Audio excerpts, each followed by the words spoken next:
11টা 11:30মান বজাত পূজাৰীয়ে মোক খবৰ দিয়ে যে মন্দিৰত কিবা এটা কুকুৰে টানলি এটা কিবা ঠঙা এটা ওলাইছে, তাতে কিবা এটা বাকাল।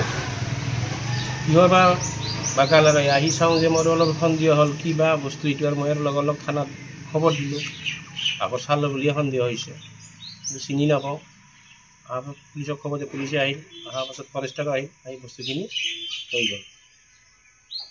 কেতিয়ামানৰ ঘটনা এইটো? এইটো 11:30মান বজাত হ'ব এই ঘটনাটো। তাৰে পাছত সেইখিনিয়ে আৰু পুলিচক লৈয়ে গ'ল, দেখা পাইছে। সিদিনা মই মন্দিৰত পূজা দিব আহিছিলোঁ, আহোঁতে এটা পলিথিন দেখা পালোঁ। পলিথিনটো 2-3দিনমান ইয়াতে আছিল। আজি মই গাঁৱৰ মানুহক ক'লোঁ, পাছত বোলে শুনা পালোঁ কুকুৰে বস্তুটো ওলাইছে। মানে দেখা পালোঁ কোনদিনা দেখা হৈছে?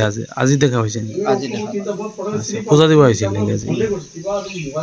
আপোনাৰ নামটো কি? ৰাজু কুমাৰ।